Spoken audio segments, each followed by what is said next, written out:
다음 이슈는 여성 친화 기업이라던 아디다스 코리아의 이면입니다. 2018년 언론을 통해 여성 친화 기업을 추구하는 등 여성 인력 발굴과 육성에 남다른 의지를 갖고 있다고 밝힌 바 있는 아디다스 코리아의 인사팀이 암투병 후 육아휴직을 신청한 여성 직원에게 퇴직을 요구했다는 주장이 나왔습니다. 어제 아디다스 코리아 노조 측의 전원과 한 매체의 취재에 따르면 아디다스가 육아휴직을 신청한 직원들에게 퇴직을 종용한 사례가 3년간 최소 4건 이상인 것으로 파악됐습니다. 직원 A씨는 병가 후 육아휴직을 이어 사용하려고 하자 회사로부터 퇴직하는 게 어떻겠냐라는 소리를 들었다고 하는데요. A씨는 2002년 아디다스 코리아에 입사한 장기 근속자로 2020년 5월 유방암 진단을 받고 다음 달인 6월 병가를 내 2021년 7월까지 휴직했습니다. 이후 A씨는 2021년 3월 같은 해 7월부터 육아휴직 사용을 승인받았는데요. 그러자 4월 인사팀 부장이 퇴직 설득을 목적으로 직접 집으로 찾아오겠다고 하자 A씨가 이를 거절했다고 합니다. 그리고 A씨는 사측으로부터 위로금 패키지 등 퇴직 옵션이 언급된 이메일을 수신받았는데요.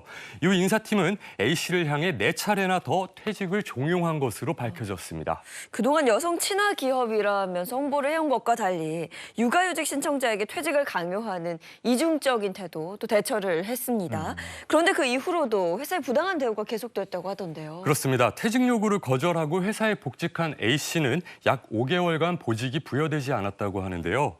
기존 A씨가 맡던 사업이 다른 회사에 매각이 됐다는 이유에서였다고 합니다. 이를 두고 A씨가 계속 회사에 반발하자 회사는 A씨를 지난해 말 한직으로 발령했습니다.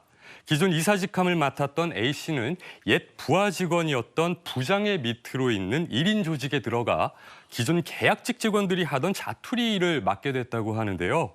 이에 A씨는 지난 1월 서울지방노동위원회에 육아휴직 후 동일 직무 부여 의무 위반으로 신고했고 위원회는 이를 받아들였습니다. 위원회는 근로자에게 행한 인사발령이 부당 전직이라며 사건 근로자에게 행한 전직을 취소하고 육아휴직 전에 수행하던 직무와 유사한 직무를 부여하라는 구제명령을 내렸습니다.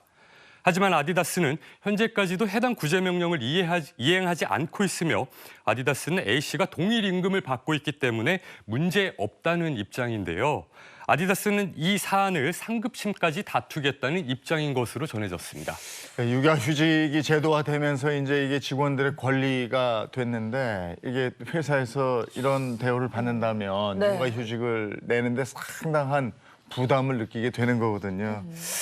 이게 사실상 이렇게 되면은 이걸 내는 게 힘들죠.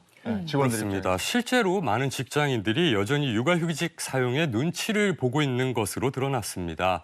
최근 시민단체 등에서 실시한 설문조사에 따르면 직장인 45.2%가 육아휴직 사용에 제약을 받고 있다고 답했는데요. 성별로는 남성보다 여성이 육아휴직에 더 제약을 받고 있는 것으로 조사됐고 비정규직이 58.5%, 5인 미만 사업장 노동자가 67.1%, 월급 150만 원 미만 노동자가 57.8% 등 노동 약자일수록 여건은 더욱 좋지 않았습니다. 그런데 단순히 눈치 보는 것을 넘어 육아휴직 때문에 폭언, 폭력에 시달리는 회사원들도 있다고 하는데요. 한 30대 직장인 여성은 최근 육아휴직 신청을 위해 찾아간 관리자급 상사에게서 입에 담기도 힘든 폭언을 들었다고 합니다. A씨가 육아휴직이라는 단어를 꺼내자 상사는 휴직 핑계로 이직 준비하는 거 아니냐는 말부터 시작해 한 대 치고 싶다. 네 남편에게 잘해라. 내가 네 남편이었으면 가정폭력을 범했다라는 말도 안 되는 망언을 쏟아부었다고 합니다. 이처럼 일부 직장인은 현실적으로 육아휴직을 사용하는 데 있어 괴로움을 호소하고 있는 상황입니다.